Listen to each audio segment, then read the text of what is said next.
This is all Dolphins talk on the Ourlads Football Network. And no, we did not plan this. After usual, well, actually, our schedule is Tuesdays.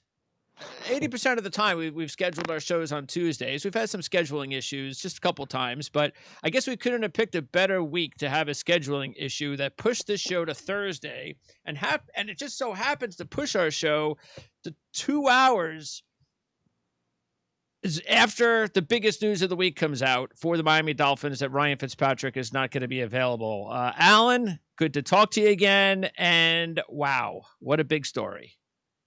Yeah, and disappointing story actually for the Dolphins. There goes their security blanket. This is a guy who's, anybody who watched the game against Vegas last Saturday night saw what he can do coming off the bench. And I understand there was a lot of luck involved in that fluky 34-yard pass at the end of the game to win the game, but still, you saw the spark in the offense come to life when he went to the game in the fourth quarter, and that doesn't happen by accident. And even though Brian Flores said immediately after the game that Tua was going to start Sunday at Buffalo, it was always comforting to know that if the offense was struggling a little bit, that you could go to Ryan Fitzpatrick and that he had shown that he could provide a spark.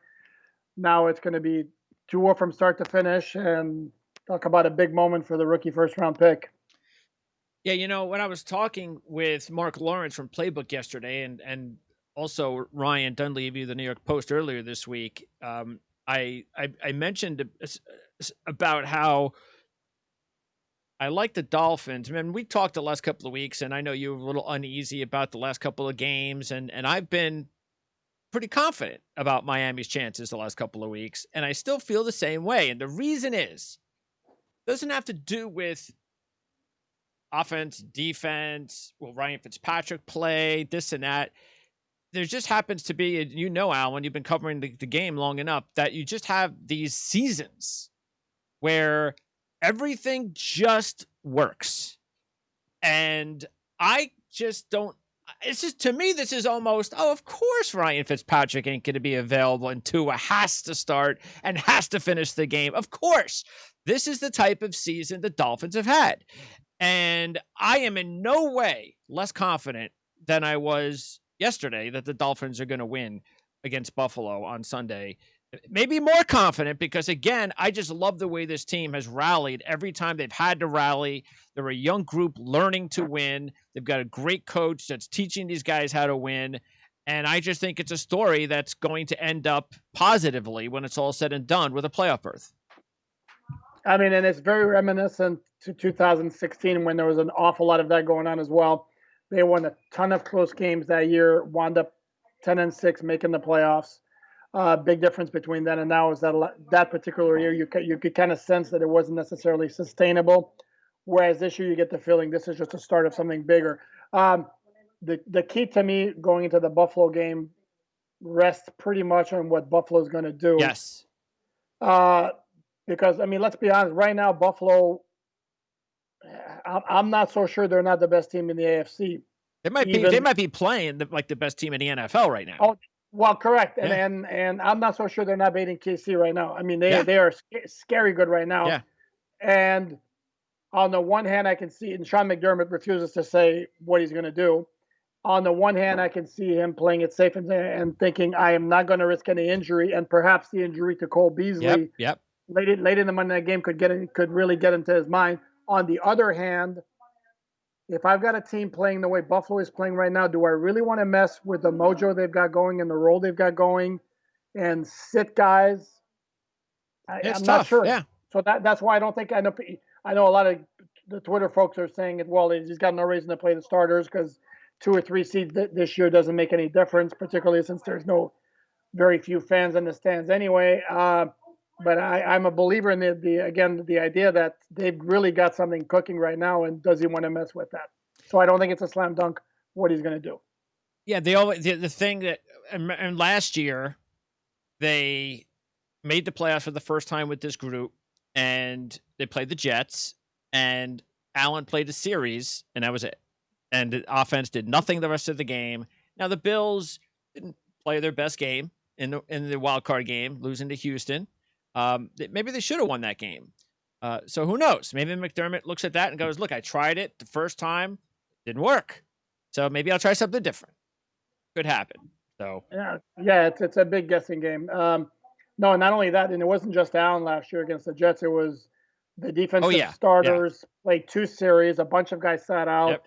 yep, So he basically took the preseason type of route, yep, and yeah, I'm not sure he goes. I don't think it, like I said, I don't think it's a slam dunk in the least that that's what he's going to do again this year. yeah. And I don't even know. I'm sure they have so much research and all this, and statistically speaking, where are the odds that a guy, an impact player, is going to get hurt? All that kind of stuff. Sort of like the odds from last week against the Raiders. Well, of course, if I take a knee and kick a field goal with whatever 18 seconds left, whatever there was, and the ball where it's going to be and no timeouts, of course, statistically speaking, we're going to win. But that's not what happened. And I remember saying this on a show a few weeks back. It might have been right around the time when they had that weekend where it went from the college play to the NFL with Gurley in Atlanta. I forget what the college game was when it happened. And it was like, I know this is all kind of everybody's a great play by the running back, and he didn't go in. Yeah, because we're seeing that so much happening this season, like never before. Oh, he stopped himself. Oh, what a very smart play, and the game is official. And I just felt, you know what? One of these weeks it's going to come back to haunt someone. I just know it. I absolutely know it. And look, I don't know if John Gruden has to do it again. Maybe he does it again. Statistically, still, it's one in whatever. I get it.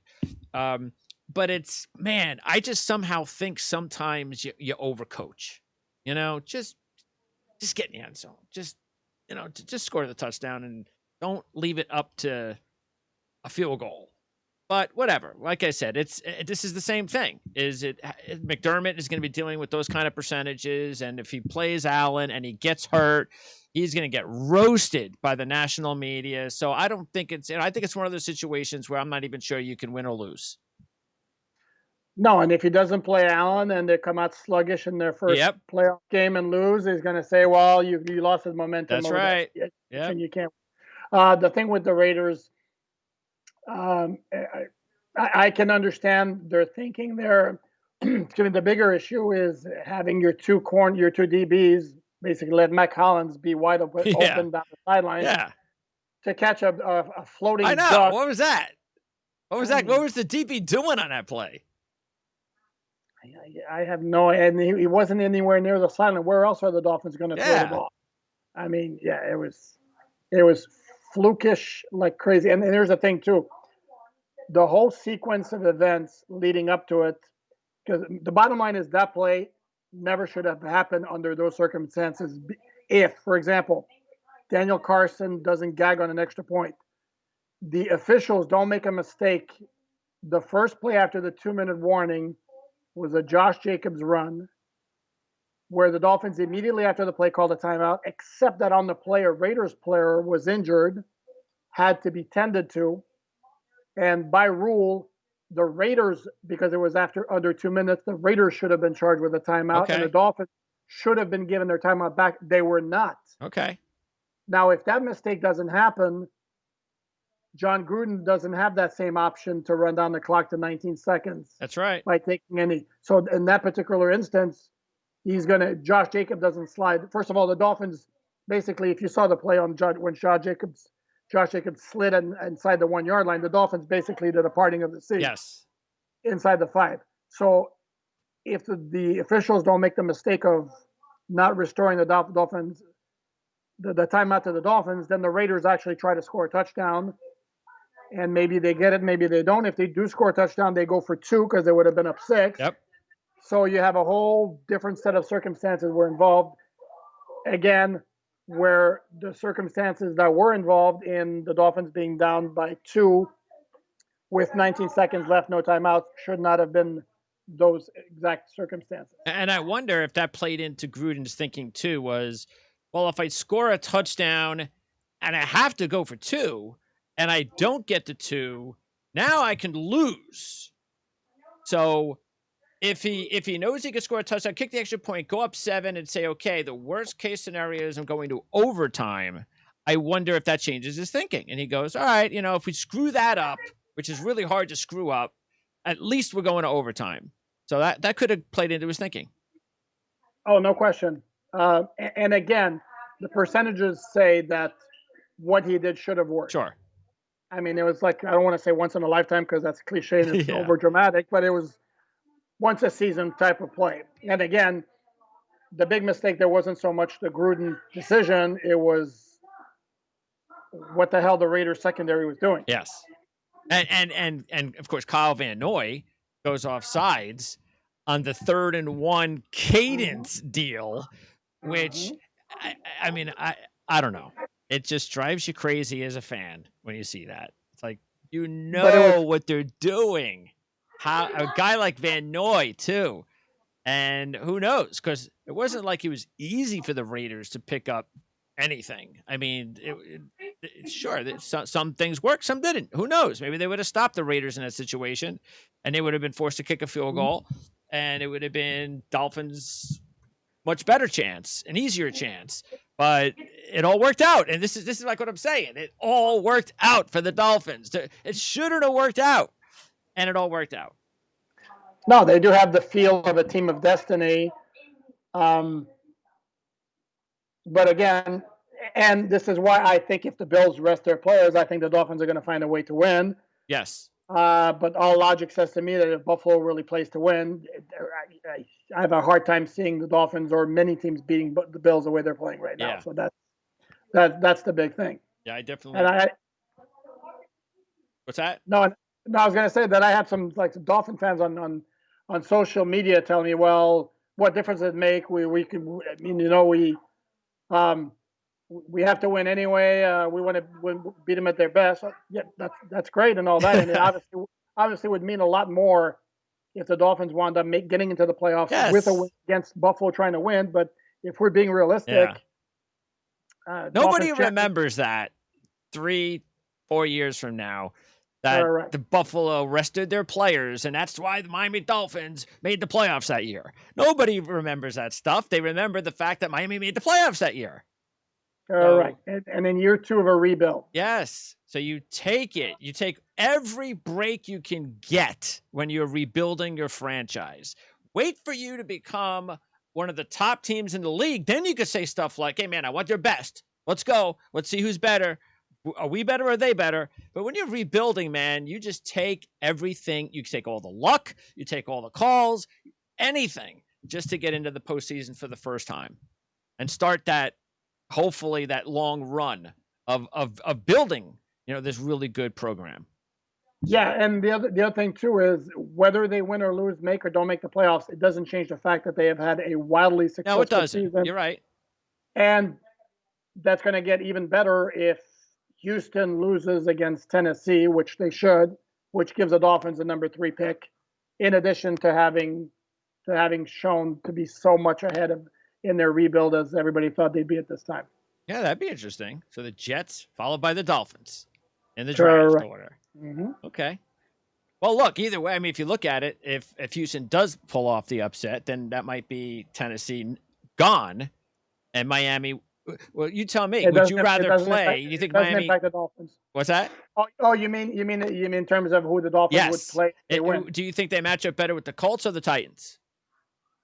Oh, I think I agree. They match up better with the Colts because of the Derrick Henry factor. But I would say, if we're being realistic, even if the Dolphins do make the playoffs, this is not a team that's likely to get to the Super Bowl. No. So in that case, I'd rather have the 3rd pick and play Tennessee. I see what you're saying. Sure. Than have, say, the 9th pick and play. Oh yeah, big difference. Absolutely. Right. Yeah, absolutely. I if I'm a Dolphin fan, I'm all for that. And look, it still would also be kind of cool to play Tennessee and to take on Tannehill. That would be nice. Pump up the drama some more for the Dolphins in 2020 into 2021. And then the worst part would be playing Tennessee. They control Derrick Henry, but Ryan Tannehill goes nuts and beats the Dolphins. Yeah, that you don't want, but No, that would not be good. No, that wouldn't be, but that's okay. As far as the some of the other players that came up big, Gaskin came up huge.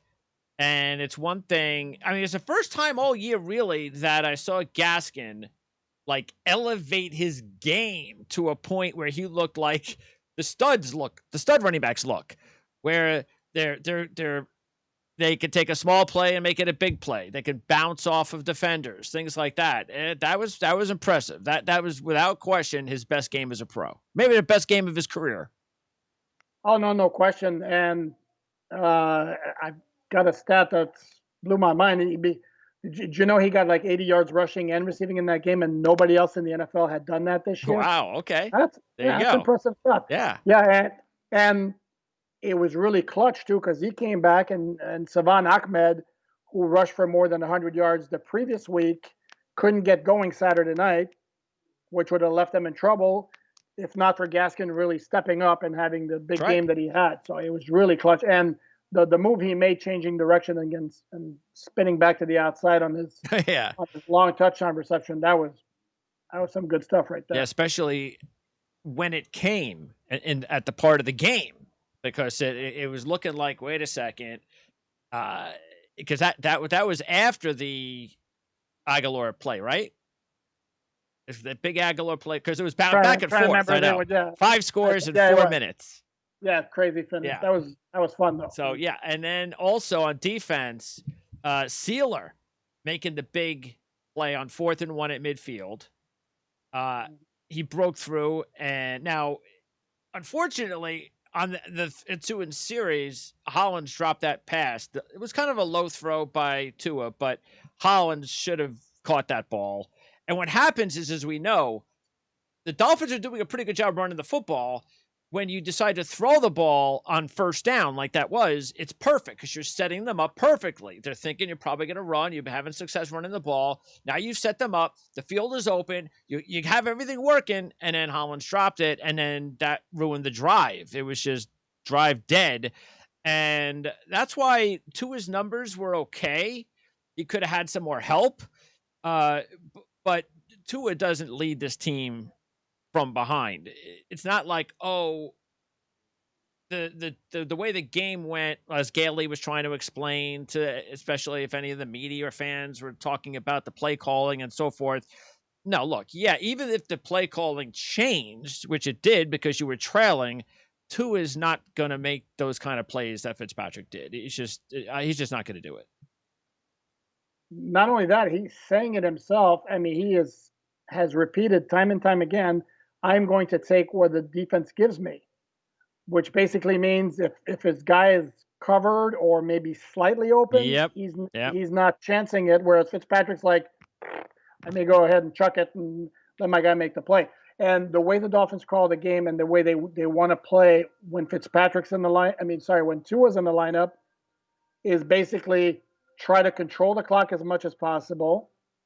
Um, Play error free on offense. Let their defense come up with a big play with the turnover. Let the special teams come up with a big play, whether even if it's a turnover or block punt or something like that, and then win a low scoring game. That's their MO when Tua's in the game, which is why I hope nobody gets offended, but he's a game manager. That's what the Dolphins have asked him to be so far in his rookie season. That's what he's been, and he's done it fairly well.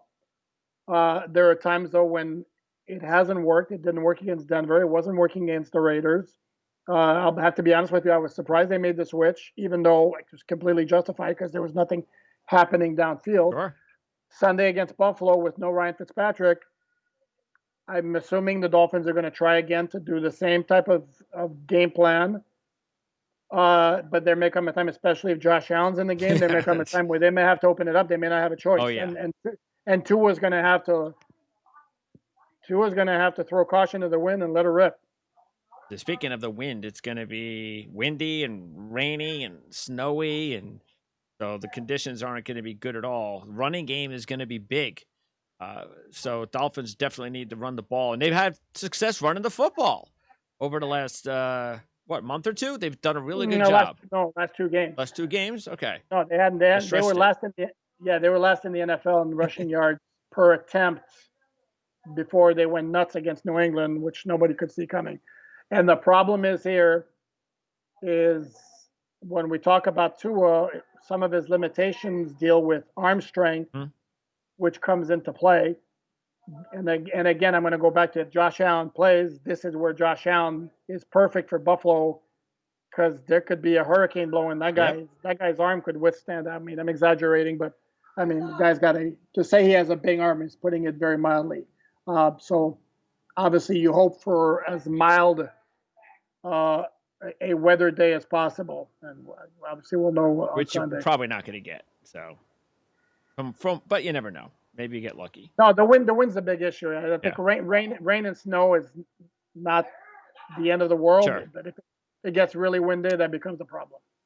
And it was interesting too because as soon as Fitzpatrick came in, all of a sudden, wait, a Mike Gesicki sighting, which was really nice to see. Now I don't know again if that's Tua or what, but that was so important. And you would think if you're a guy like Tua, the game manager would look for his those types of players, especially when Parker's not in the game. But it just didn't happen until Fitzpatrick came in, and then Hollins dropped the other pass at the 1 yard line, and that forced the third down. And that was one of Ryan's bad passes when he missed Gesicki for the touchdown. Yep. That was not a good pass. Settled for the field goal, and then that's when Aguilar made the big play on 1st and 20, of course. And wow, what a bad game for Byron Jones. He did not have a Uh, good game. Okay. may I interject here? Uh, Okay. and this is not just me talking. This is, for example, former NFL referee, now NBC rules analyst Terry McCauley. Well, you're talking about the push off. Well, the push off, and if you look at the DPI also, yes, Byron Jones has both hands on Aguilar's shoulder, but there's no yanking.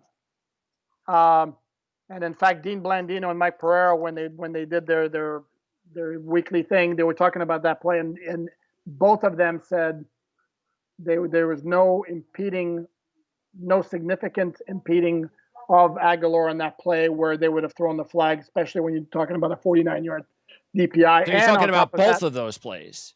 well, correct. And on top of that, if you're going to call that, which to me was iffy to begin with, and then after you let go of the slight push off by Aguilar, I mean that's like no, yeah, no, and I'm not a homer who's going to say every call should go the Dolphins' way, Sure. but if you decide that there was not enough contact when Aguilar pushed off on his long touchdown, and it was subtle, but it was there, then you can't turn around and say that what Jones did on the other play was DPI. Sorry, you can't have both. Um, Okay. yeah, I didn't like those calls. But then Gaskin came back and he made the big play, and all of a sudden it was back to a Dolphin lead. And then, of course, came the holding call on Jones on Aguilar that set everything up. That set all the drama up for the rest of the game. The other kid that's really starting to play well is Van Ginkel. Mm-hmm. This is now becoming is starting to think that Dolphins may have something here. That this kid might be a pretty good player for them down the road, not just a role player, but somebody that could be a pretty big part of their defense. What do you think? What's his ceiling?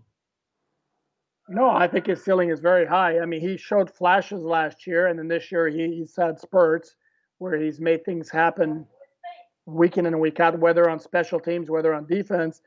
And last Saturday night, the Dolphins did not have Shaq Lawson, who was out with a shoulder injury. So they used Van Ginkel in his role quite a bit, let him go after the quarterback, and lo and behold, boom, you get 2 sacks, pass batted down at the line of scrimmage, and major factor. No, there's definitely something there with the kid. Second year player should continue to get better, and again, he's one of those young foundational pieces that Dolphins have. Let's keep in mind too that even though there wasn't a whole lot of offense going on in the first half, when the Dolphins had the fake punt, that worked out because it was one of those deals where, and again, it just kind of worked out because if there was a defender there, the tackle, Fejelin, then he's not going anywhere. It's like he kind of spun and nobody was there, and then he's up, there I go. So, but it worked, and that's what you got to take advantage of. But what was really, and this is where I go to not being Tua's fault. They get the 9 yards, and they go minus one run, and we have to kick the field goal. So that's where you really kind of felt that you could, a touchdown would have been pretty nice there. Um, and then he gave up the late field goal in the first half to go down 13-6. So it wasn't like Tua was having a really bad, like the Denver game was really bad. I mean, he just didn't look good at all. He was making all sorts of weird throws. But this game, it wasn't a great game, but it wasn't like he was playing awful. I wasn't like you said, maybe it wasn't a shock that, I mean, maybe you were surprised that he was taken out. I've seen him play worse. I mean, I've seen situations where you'd be like, oh man, this guy should have been taken out in the second quarter or the third quarter, or give him a drive early third quarter. What'd they wait so long for? But he definitely, and we talked about it, he's just not Ryan Fitzpatrick. So that's a Brian Flores move. That's a great move. Not a lot of head coaches would have made that move.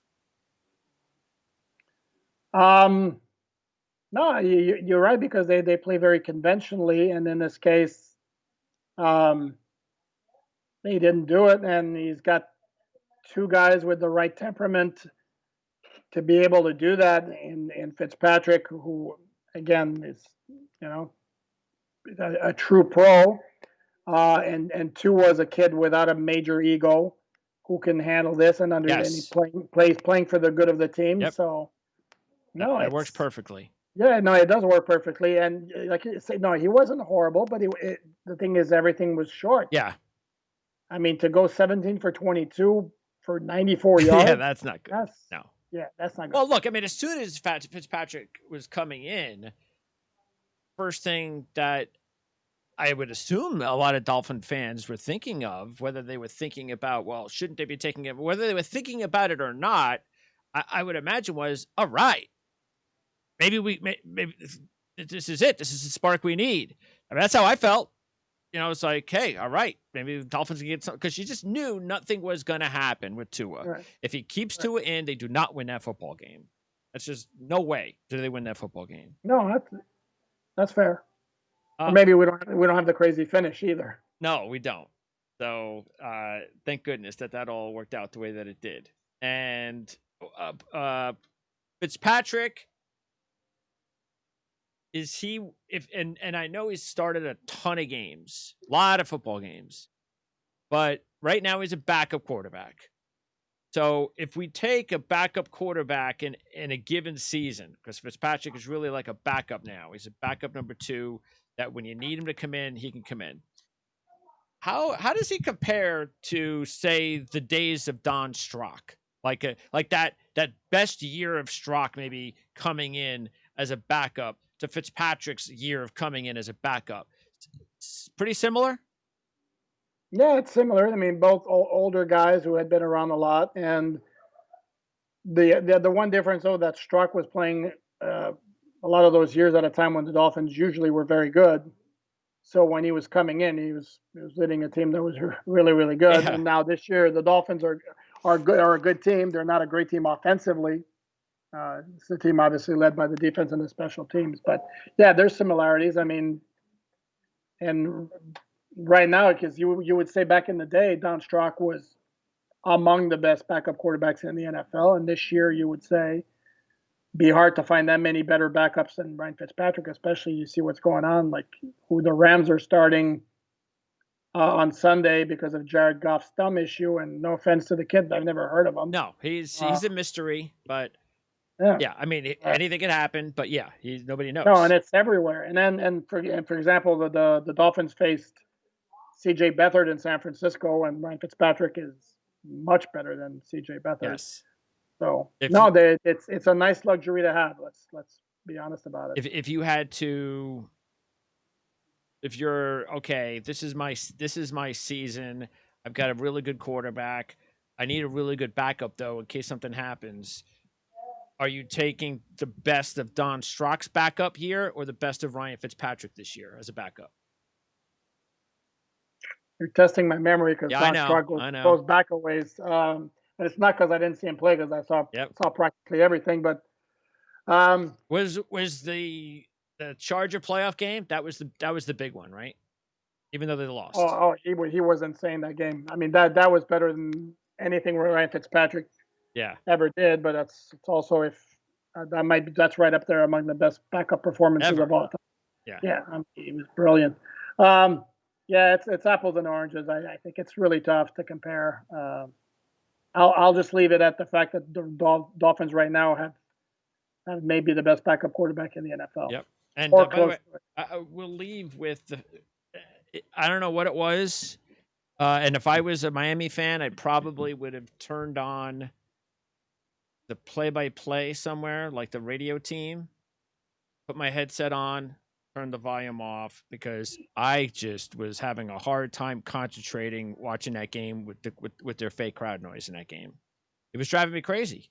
I don't know why. It's like they pumped it up really bad that it was extremely irritating. They even went to the extreme of when who was hurt? I'm trying to Brandon remember. Roberts. Roberts. That they were playing the fake applause with the player coming on. I mean, I was just seriously. I probably because I fast forwarded a little bit early because I record every game. I don't watch the live stuff except Super Bowl, and but I had to wait until like the end of the game till I actually dealt with the sound. It was Funny. bad. I don't know what they were doing. And the funny thing is, it was Fox, right? Was it Fox? NFL NFL Network. Network. And I could have sworn because they had two games that day, right? NFL Network, Mm-hmm. and the other game was fine. There's nothing wrong. I mean, I don't know what Well, they're the doing. game itself was horrible. What's that? The game itself was Yeah, it horrible. was. But that was just that was probably the worst That's fake funny. crowd noise that I had. I seriously, it's just because it just annoys me in general. But that was to the point where I just couldn't do it. Couldn't do it. I couldn't listen to it.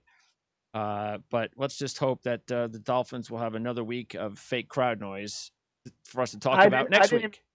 I didn't even notice. I was concentrating so much on what's going on and trying to like pick out observations and Sure, I get didn't it. even, Yeah. didn't even notice.